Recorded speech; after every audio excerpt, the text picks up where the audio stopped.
recevons aujourd'hui un invité très spécial que nous rencontrons à Dakar. C'est un ancien élève d'Althusser et de Derrida, spécialiste de l'histoire des sciences et de la philosophie islamique. Souleymane Bachir Diagne a enseigné au Sénégal pendant 2 décennies et depuis plusieurs années, il est professeur à l'Université de Columbia à New York. Certains d'entre vous connaissent mon goût pour le hors cliché. Eh bien, M. Diagne est un homme hors cliché. L'universel qu'il présente est un universel hors cliché. L'Afrique qu'il porte en lui est une Afrique hors cliché. Et lorsqu'il parle de la religion musulmane, il s'agit d'un islam hors cliché. Si je devais parler de sa biographie et citer toute sa biographie, j'y passerai des heures. Juste citer quelques-uns de ses ouvrages.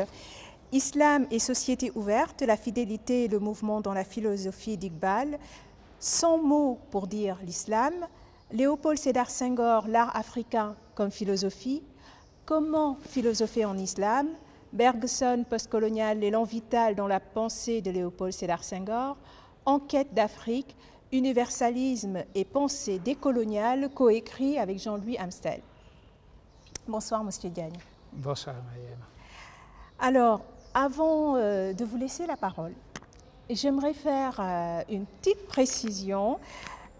Qu'il s'agisse, qu'il s'exprime en wolof, en anglais ou en français, qu'il s'adresse à des universitaires ou à des personnes d'autres catégories, Souleymane Bachir Diagne sait faire preuve de pédagogie, de clarté et de concision.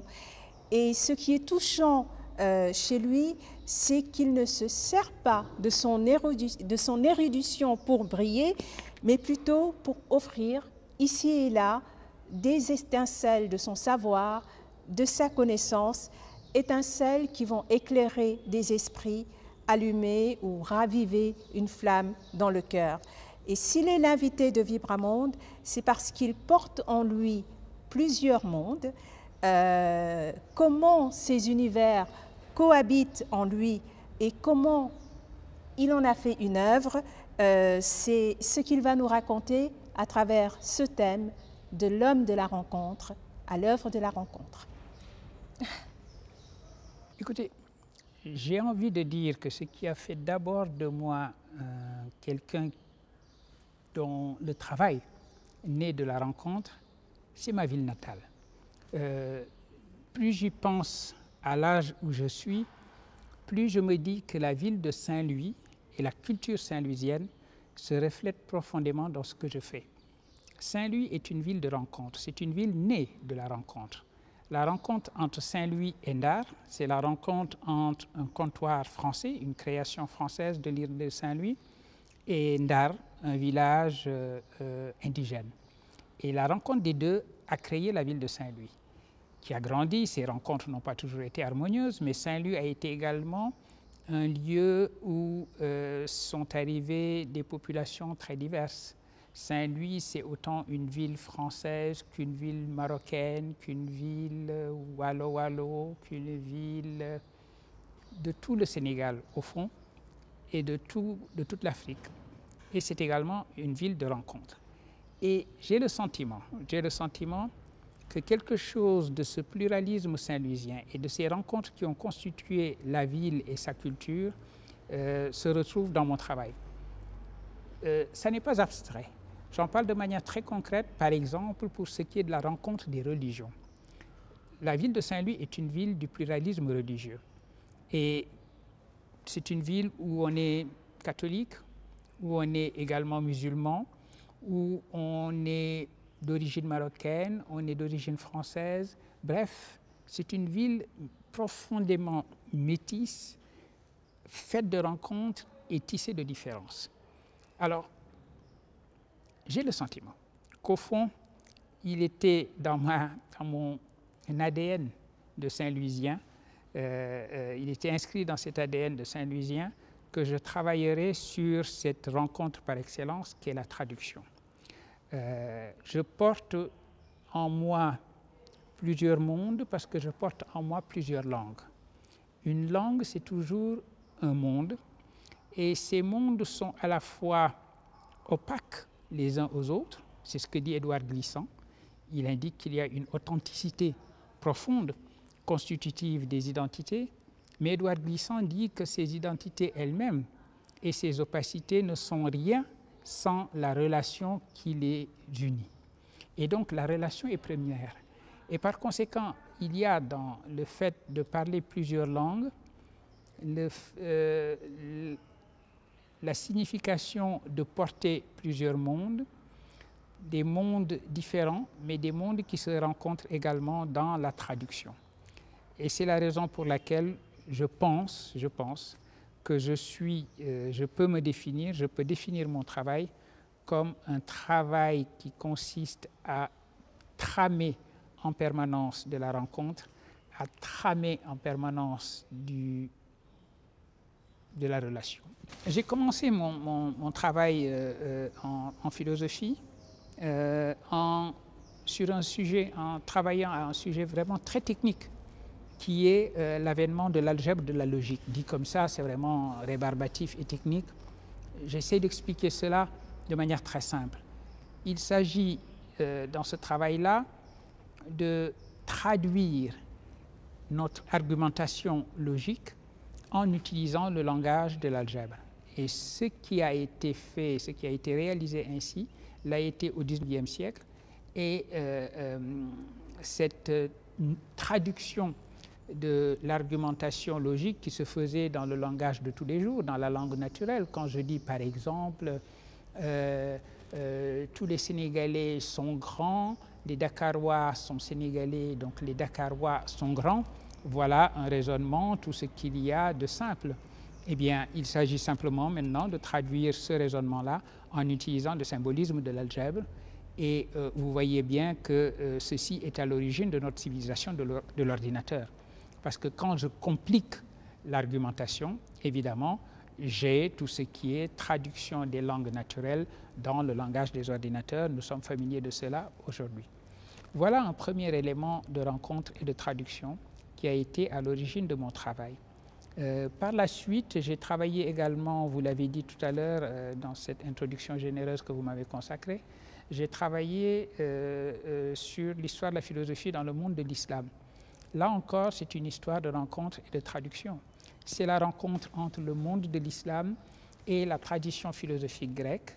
C'est la traduction des ouvrages de philosophie grecque dans la langue arabe, qui est devenue ainsi une langue de la philosophie. Et l'islam lui-même a pu traduire ces concepts religieux dans le langage de la réflexion et de l'argumentation philosophique. Voilà donc un autre champ de mon travail qui est encore une fois une histoire de rencontre et de traduction. Dernier aspect de mon travail, je travaille également sur les questions philosophiques en Afrique, et pour l'essentiel, ces questions philosophiques sont des questions de traduction. Pour vous donner simplement un exemple, qui est un exemple très actuel, puisqu'on parle beaucoup de restitution de l'art africain. L'art africain est aujourd'hui sur le devant de la scène parce qu'il y a toute cette controverse autour de la restitution des objets d'art africains qui vivent dans des musées occidentaux. Et on a envisagé la possibilité de les restituer à leur pays d'origine. Si restitution il y a, il faut bien se rendre compte qu'il ne s'agit pas simplement de transférer des objets, de les faire retourner à leur état premier et à leur location première, puisque ces objets ont eux-mêmes subi dans leur voyage, dans leur odyssée, une transformation. On sait par exemple que ces objets, d'objets cultuels qu'ils étaient, sont devenus des objets d'art, admirés comme tels dans les musées, et qui, comme tels d'ailleurs, ont eu une influence très profonde sur l'art contemporain. L'exemple que l'on cite le plus souvent, volontiers, c'est l'exemple de Picasso. Donc encore une fois, voilà que des objets, en faisant le voyage, ne se sont pas simplement déplacés, ils se sont traduits dans un langage nouveau, ils se sont traduits dans une évaluation plastique nouvelle qui n'avait peut-être rien à voir avec la fonction que ces objets remplissaient lorsqu'ils vivaient dans leur propre terroir. Et ce qui fait que le retour éventuel de ces objets sera simplement une nouvelle traduction.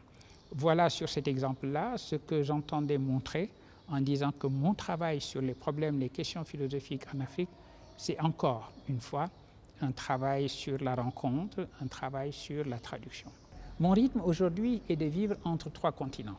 Je suis sénégalais, né à Saint-Louis, je vis encore beaucoup au Sénégal. Je vais souvent en France parce que mon travail m'y amène, mes amitiés m'y amènent, les nécessités des conférences, de la vie académique m'y amènent. Mais je travaille également et j'enseigne aujourd'hui à Columbia University à New York. Et par conséquent, je dis toujours que je vis sur un triangle New York, Paris, Dakar. Et quand je dis Paris, c'est en gros l'Europe, parce que je voyage évidemment ailleurs qu'en France quand je vais en Europe. De la même manière, en Afrique, je voyage ailleurs qu'à Dakar, et sur le continent américain, même chose.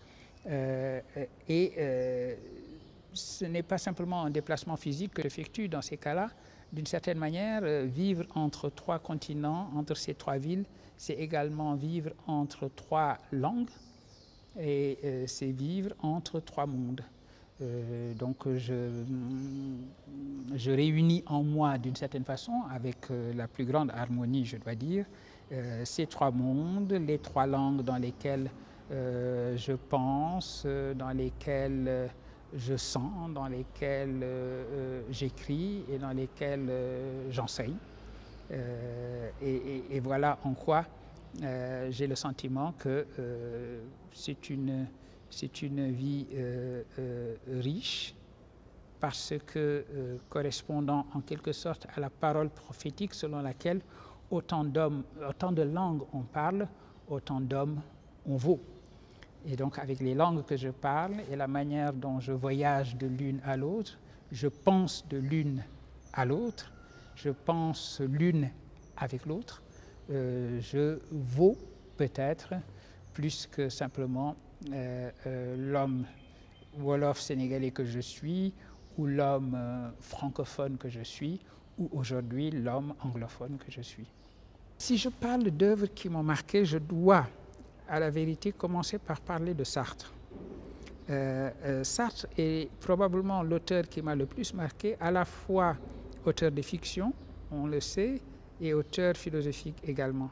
Et la raison pour laquelle je mets Sartre en première position parmi les auteurs qui m'ont marqué, c'est qu'il est l'une des raisons pour lesquelles j'ai décidé de faire de la philosophie et de devenir philosophe. D'une certaine façon, à un moment donné de ma vie, j'ai voulu être comme Sartre et j'ai voulu faire comme Sartre et j'ai voulu marcher sur les pas de Sartre, et j'ai été profondément influencé et par sa philosophie et par les engagements politiques qui étaient les siens au moment où j'ai décidé de ce que serait la suite de ma carrière. Mais pour ce qui est de mon travail, et j'allais dire ma philosophie, disons ma manière de voir les choses, le monde, la manière dont je vis, par exemple, philosophiquement ma propre religion, je dirais que l'auteur qui m'a le plus marqué est Mohamed Iqbal, ce poète avant tout, homme d'État également et philosophe aussi, indien. Je dis de lui qu'il est indien, bien qu'il soit revendiqué aujourd'hui par le Pakistan, mais il est mort en 1938 quand l'Inde et le Pakistan étaient une seule et même terre. Et Mohamed Iqbal est un penseur de la réforme islamique, de ce qu'il a appelé une reconstruction de la pensée religieuse de l'islam. Et lorsque je suis entré en contact avec son œuvre, à la fois son œuvre philosophique et son œuvre poétique, je dois dire, ceci a correspondu véritablement à une sorte de tremblement de terre, dirais-je, pour moi, parce qu'il m'a appris ce que je pensais.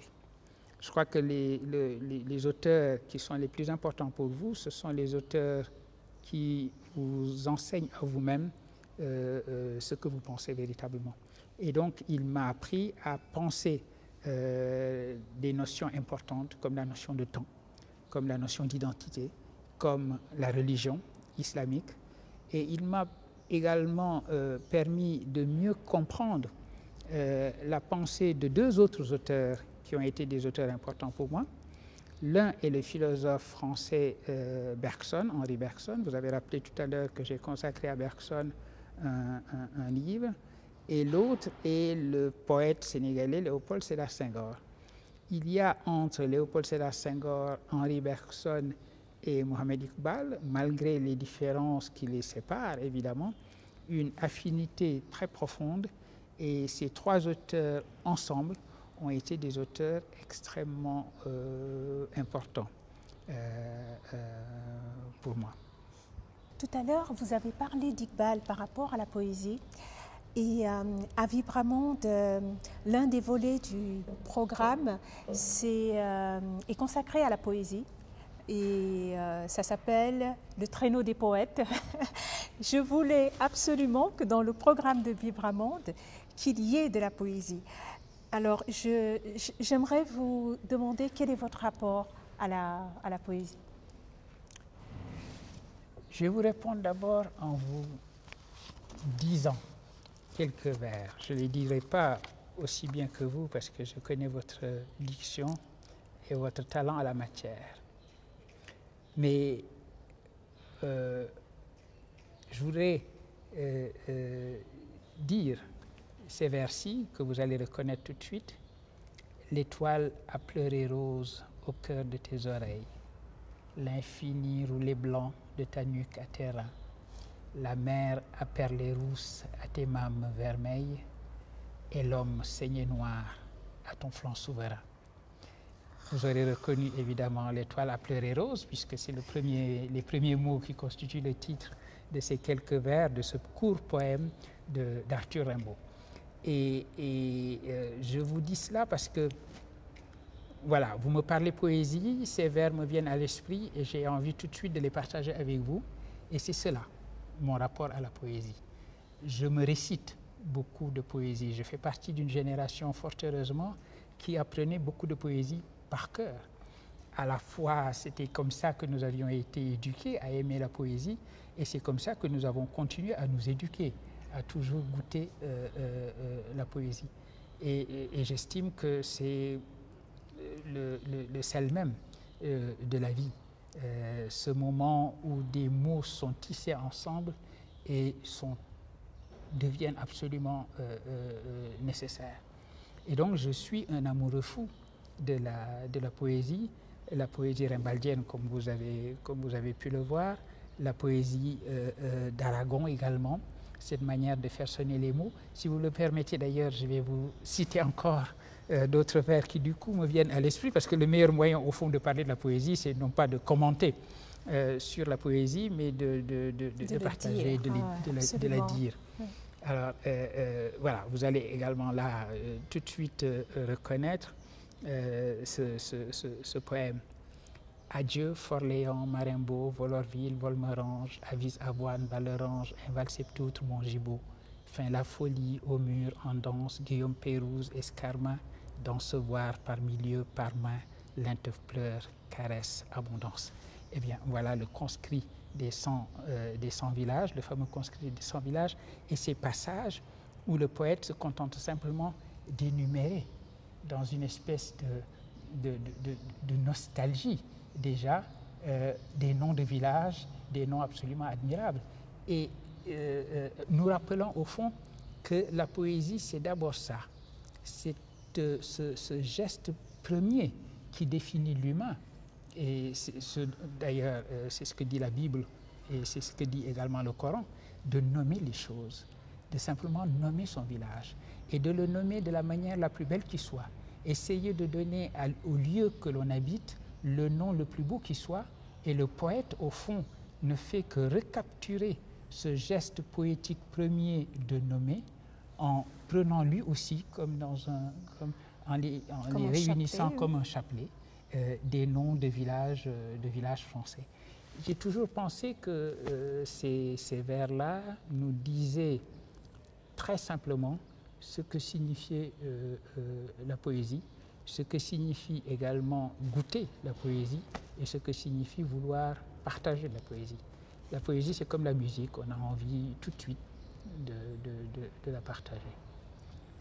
Au-delà des concepts, au-delà des raisonnements, c'est voilà, absolument. On est au cœur des choses. Au-delà de tout, au-delà de tout. Et de ce point de vue-là, moi je suis d'accord avec les philosophes, d'ailleurs, un philosophe comme Gilles Deleuze, qui estime que l'art a toujours été en quelque sorte en avance sur la philosophie.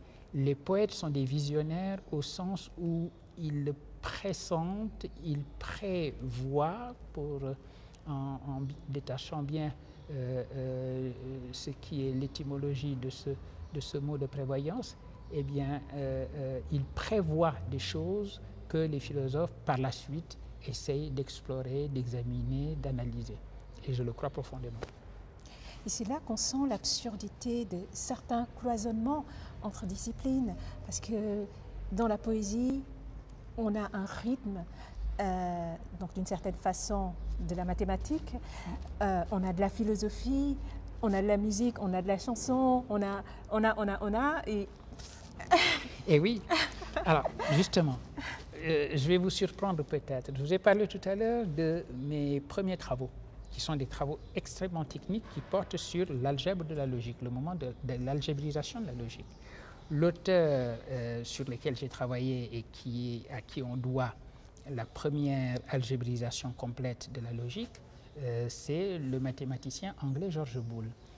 George Boole a écrit qu'il peut arriver à la mathématique d'être aussi vrai que la poésie. Cette phrase est absolument admirable. Voilà un mathématicien qui dit la mathématique tend à être aussi vrai que la poésie, et il lui arrive d'être aussi vrai que la poésie. La vérité première, absolue pour lui, la vérité du rythme même, qui est le rythme même de la vie, pour lui était la vérité poétique. Et la mathématique, qui pour nous est l'exactitude et la rigueur même, essayait d'approcher cette vérité poétique. D'ailleurs, l'ouvrage que vous avez fait, des travaux que vous avez fait sur lui, porte un nom très poétique. Hein. C'est l'oiseau de nuit en plein jour, en effet. L'oiseau de nuit en plein jour, bon. Alors, l'intitulé d'une de vos contributions aux ateliers de la pensée de Dakar était pour un universel, vraiment universel. Pourquoi ce titre? Ce titre est une citation. C'est le sociologue, anthropologue, philosophe Immanuel Wallerstein, qui vient hélas de nous quitter, qui a, dans un ouvrage traduit en français sous le titre de l'universalisme européen, dénoncé un universalisme abstrait qui était un universalisme finalement eurocentré, qui n'était que l'universel européen, qui se présentait lui-même comme l'incarnation même de l'universel, et qui se donnait tout seul la mission de rallier le reste du monde à cet universel-là, en disant que l'universel ne peut exister que si c'est un universel de convergence, un universel de rencontre. Nous revenons encore une fois à ce mot aussi important, un universel que des langues, des cultures équivalentes vont conspirer à créer. Et donc, il estimait que nous étions entrés aujourd'hui dans l'ère de la remise en question de l'universel de surplomb qui était au fondement de la mission civilisatrice que l'Europe s'était assignée, et qu'il nous fallait maintenant explorer ce que le philosophe Merleau-Ponty appelait un universel latéral, un universel horizontal, un universel de rencontre, un universel de traduction. Et cet universel serait, à mon avis, l'universel vraiment universel que Immanuel Wallerstein appelait de ses voeux. Et d'ailleurs, dans la voie vers cet universel vraiment universel, il estimait que Senghor était un témoin important parce qu'il estimait que Senghor était la personne hybride par excellence qui avait chanté l'hybridité, c'est-à-dire une certaine forme de rencontre et de convergence. Mais d'ailleurs, par rapport à cet universel de rencontre, vous précisiez que si le monde s'européanise et s'africanise, il s'indianise et s'inise aussi. Et avec une telle réalité, comment expliquer la recrudescence des replis identitaires qu'on peut voir ici et là? Justement, c'est vrai que si on regarde depuis aujourd'hui le début du XXe siècle, on se rend compte que le monde est traversé de tous ces flux et de tous ces devenirs. Il ne s'agit plus d'identité figée, mais d'identité en mouvement, de flux qui s'embrassent, qui se fondent les uns dans les autres. Il y a une européanisation du monde. Celle-là, on la constate, on connaît. Mais il y a aussi une indianisation du monde. Il y a une africanisation du monde. Le drame, l'atroce drame, crime contre l'humanité qu'a été l'esclavage, ça a été aussi une certaine forme de diasporisation des réalités africaines. Les Africains ont manifesté de ce point de vue-là leur résilience en allant semer la bonne graine un peu partout dans le monde, en particulier dans le monde de l'Atlantique. Et ils ont créé des foyers nouveaux, des civilisations nouvelles, etc. Donc cette africanisation du monde est également une réalité. De la même manière, aujourd'hui, on sait qu'il y a une sinisation du monde. Bref, le monde est traversé de ces flux-là. Alors en même temps, et c'est là qu'il faut bien se rendre compte que les ethnonationalismes qui, au contraire, essayent de pétrifier les identités, et d'ailleurs en construisant souvent des murs autour de ces identités, ces ethnonationalismes sont des réalités réactionnaires au sens strict du terme, c'est-à-dire qu'il s'agit de réagir contre ces flux et ces devenirs dont il me semble, quant à moi, qu'ils sont véritablement l'avenir de l'humanité. Et justement, dans cette même intervention à l'atelier de la pensée, vous dites qu'il ne faut pas se donner de son identité une conception carcérale. J'aime vraiment cette expression. Il ne faut pas se donner de son identité une conception carcérale. Et quand j'ai lu ça, ça fait remonter en moi une scène, une femme qui disait, avec voilà, assez satisfaite de sa personne, et qui disait « Je suis une vraie négresse ».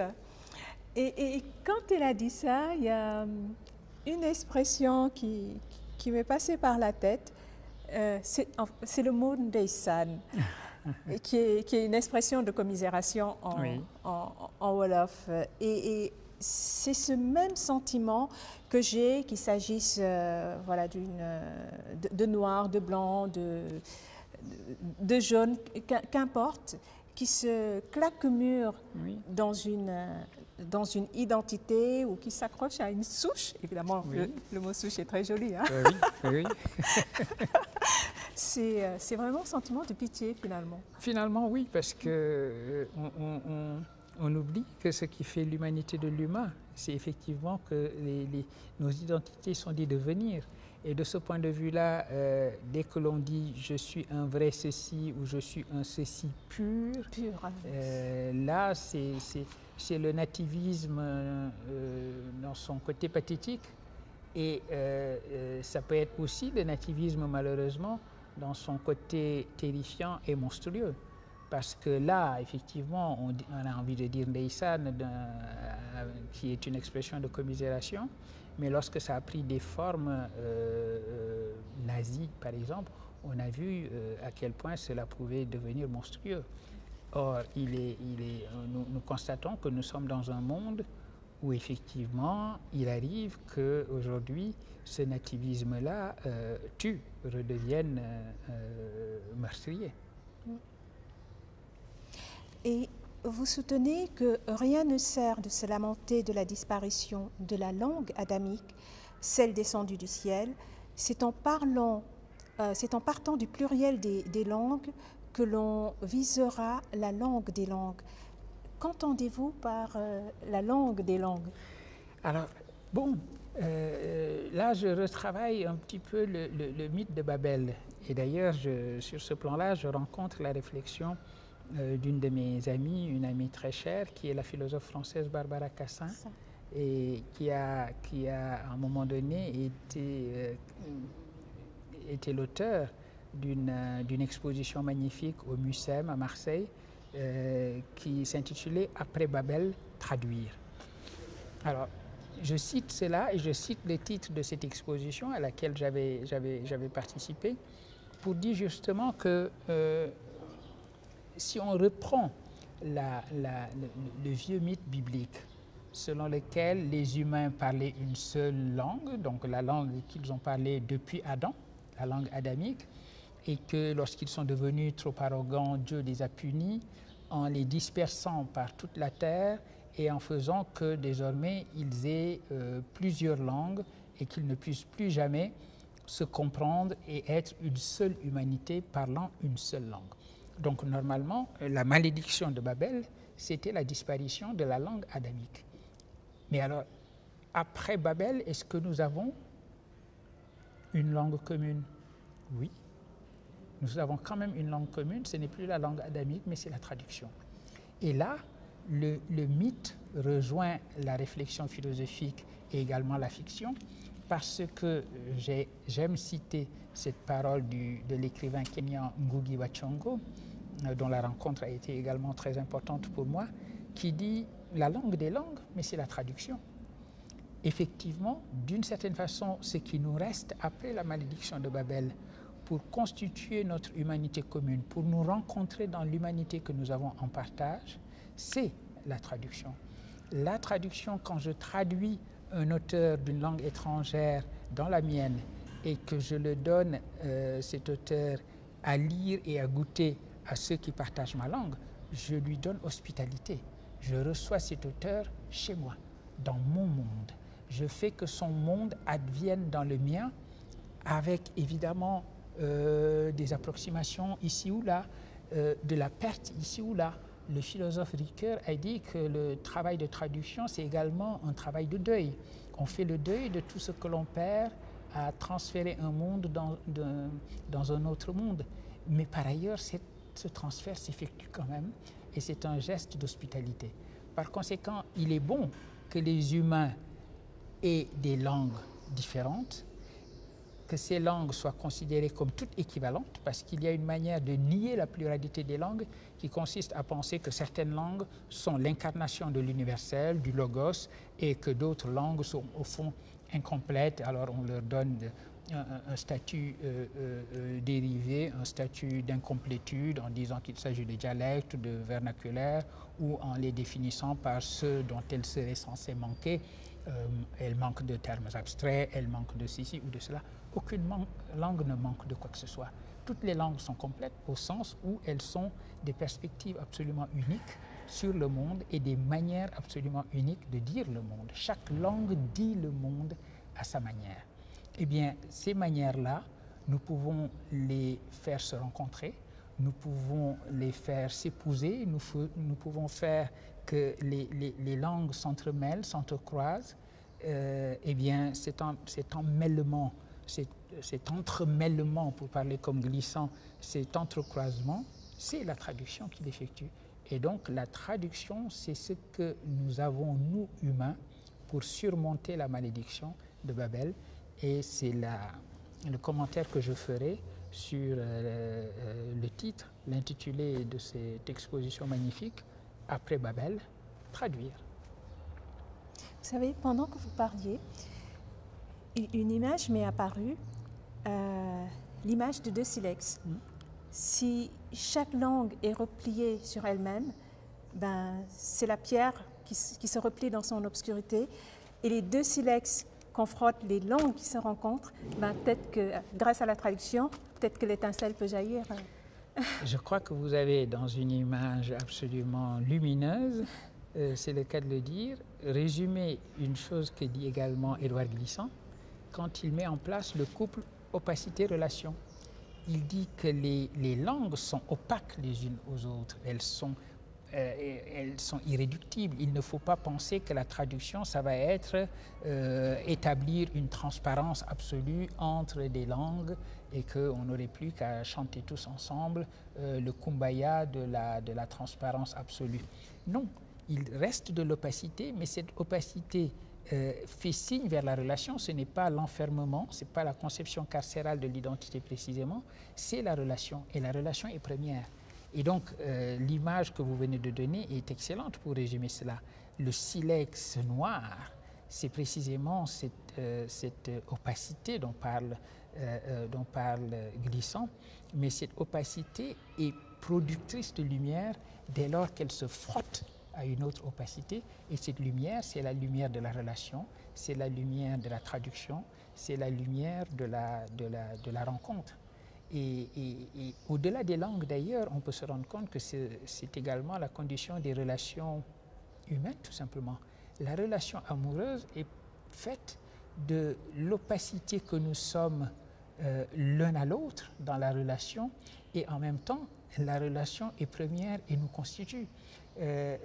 Essayer de forcer l'autre à vous être complètement transparent, c'est une forme de violence, c'est une recherche de phagocytose, et ça ne marche pas. D'abord, ça ne marche pas. C'est un rouleau compresseur, et oui, c'est un rouleau compresseur qui ne vient pas à bout du mystère de toutes les façons. De toute façon, c'est voué à l'échec, mais en plus ça crée cette sorte de violence. Alors que comprendre que l'autre est quelqu'un que l'on comprend, que l'on connaît parce qu'on l'aime, mais que l'autre vous surprendra toujours, qu'il y a toujours à explorer, quelque chose qui va faire que votre relation est toujours neuve.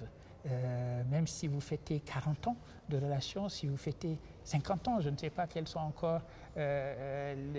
encore le nombre des noces de diamants par exemple, mais dans toute relation, on devrait viser ce moment des noces de diamants en sachant que ça ne signifiera absolument pas une sorte de transparence, mais ce sera toujours ce moment où deux silex sombres, obscurs, en se frottant, créent de la lumière.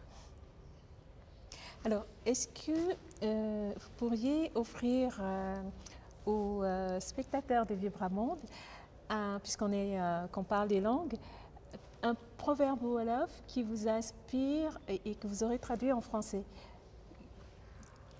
Ou un proverbe wolof que vous aimez bien? Oui. Alors, voyons voir. Le proverbe que je préférerais en wolof.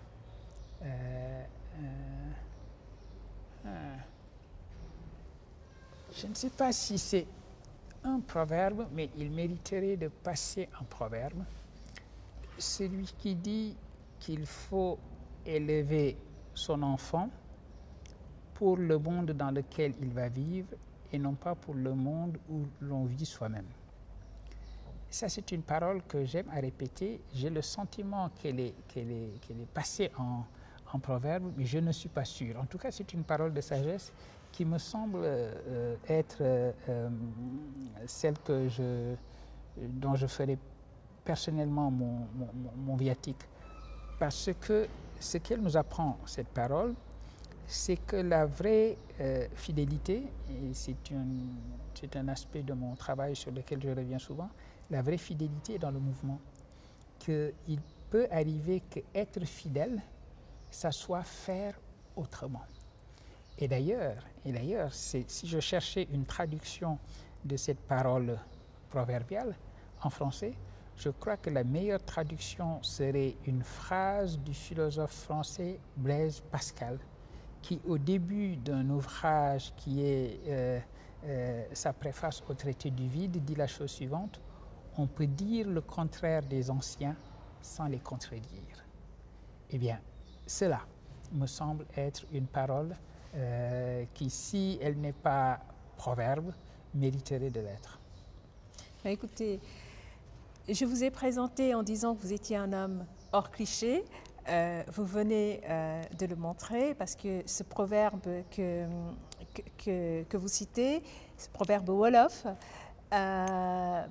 c'est le contraire d'une certaine vision de l'Afrique, cliché, représenté dans quelque chose qui ne peut pas changer, dans quelque chose de statique.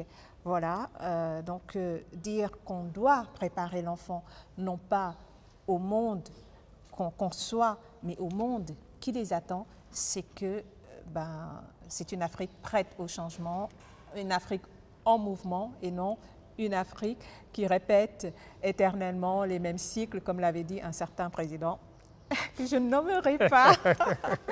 En tout cas, merci Monsieur Diagne pour tout ce que vous avez offert à Vibramonde. C'était vraiment un instant de grâce dans le temps de Vibramonde. Merci beaucoup. Merci à Vibramonde et merci à vous d'être venu à ma rencontre.